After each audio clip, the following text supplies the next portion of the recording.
thinking of a tool company. Don't tell me. Microjig, maker of the gripper. Work safer, work smarter. I'm standing in our guest bedroom, which really doesn't get used as a guest bedroom that often, so it's mainly a craft room for my wife. As we're transforming this room into less of a bedroom and more into a craft center, we removed the doors off of this closet, removed all of the junk that was in it that we didn't really need, and expanded the room so that she can store all of her yarn and craft supplies. She painted the inside of this closet this brilliantly bright pink color and asked me if I could use white melamine to build the shelves so that it would provide contrast and it would also keep the room bright and cheerful. So the idea here is that this is no longer a closet really, but part of the room. I realize all closets are going to be different sizes, but I do hope at least you'll pick up some ideas or maybe be inspired to organize one of your own closets. Joining it all together with dados will make it a lot easier to assemble and it'll give it extra strength. And wherever it's possible, I try to make all of those dados before I cut all of the pieces down to size. The top and the bottom shelves only get the dados on one side, so I can cut them down to their final lengths now. This part of the sheet will make up the 3 middle shelves, so I'll flip it over and route out the other side.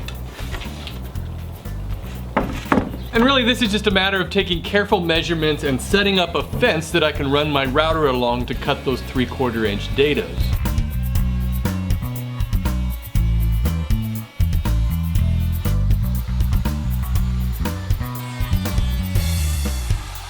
Now I can cut these 3 shelves down to their 9-inch widths.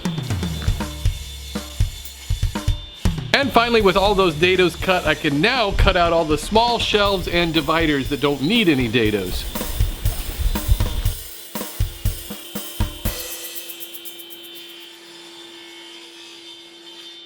There's all of the pieces cut and all of the dados made, and that's a lot of work. But I can tell you, I've done this kind of construction before, and while doing all of this preliminary work takes a lot of time, it really simplifies assembly. And normally I could start gluing this together right now, but the melamine boards are just slightly thicker than my dados.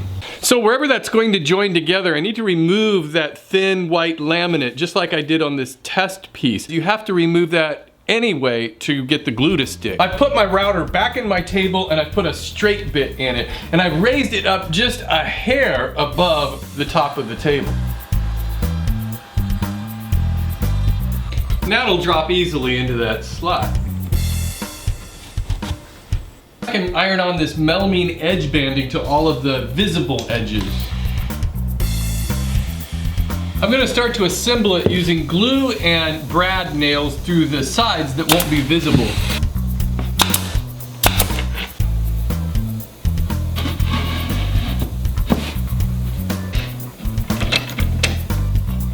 Well, there's a couple of problems with my clamping strategy. The first problem is that I don't have a strategy.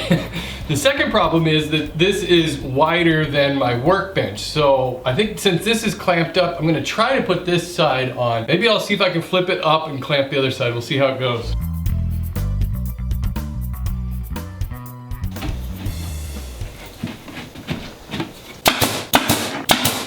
I may end up totally regretting this, but I'm gonna try to flip this over and see if its own weight will help clamp it together.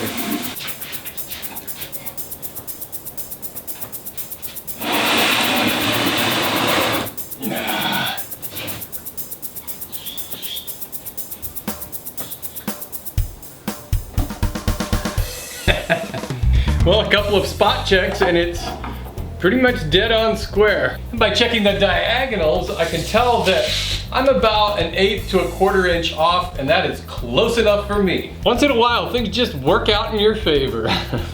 Well, it's been drying for a couple of hours now, and I'm gonna see if I can set it back down and apply the rest of the edge banding to the front.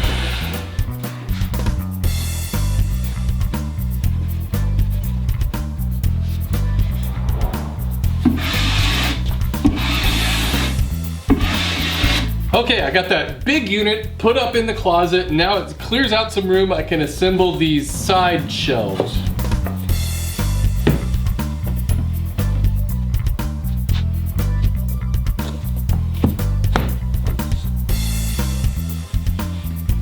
For the adjustable shelves, I need to make a series of equally spaced holes. And for that, I'm gonna use this shelf pin jig. It has an adjustable cleat on the back that grabs the edge of your cabinet. And then I just use a spacer down on one side to line it up. A 1/4" drill bit has a collar on it that stops it from going all the way through the wood. Then I can turn it around and do the other side. All this week I've been listening to this fantastic book called Our Magnificent Bastard Tongue, The Untold Story of English. The author, John McWhorter, narrates it himself, and it is really fun listening to him speaking in different languages and dialects and even adding sound effects. But mostly you're going to enjoy this book if you find the persnickety grammar police on the internet as annoying as me. Yeah, I said me, not I. All languages are constantly changing. So if you want to blatantly split infinitives, go ahead. And prepositions are perfectly normal words to end sentences with. If you're confused when to use whom, then don't. Who will get your point across just fine. And be glad that the grammar cops of yesteryear didn't stop us from ditching thee and thou and thy and thine? This is just one of over 150,000 audiobooks available at audible.com. And you can pick out any one of those for free just by going to audible.com/woodworking. Persnickety, I tell you.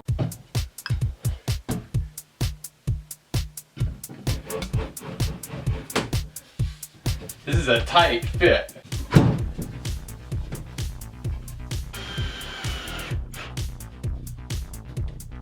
Well, those side shelves actually just wedge this back in, so I don't need any anchor on it. And that completes this closet makeover. I hope you enjoyed it, and I hope you were able to pick up some ideas to maybe transform one of your own closets. I like the idea of opening up a closet space to the rest of the room. And as always, thank you for watching Woodworking for Mere Mortals, where I post new woodworking videos every Friday. I'd love to have you subscribe if you haven't done so already. And I'd like for you to consider subscribing to my second channel, Mere Minutes, where we discuss all sorts of things woodworking and some things that aren't quite woodworking. Thanks for watching. What kind of glue tube do I use? It's called a glue bot, and it's glue with an umlaut over it. It's like Spinal Tap. How do you keep spiders out of the shop? Well, I don't. How do I come up with original ideas? I steal them from other woodworkers. Ah, it was micro jig.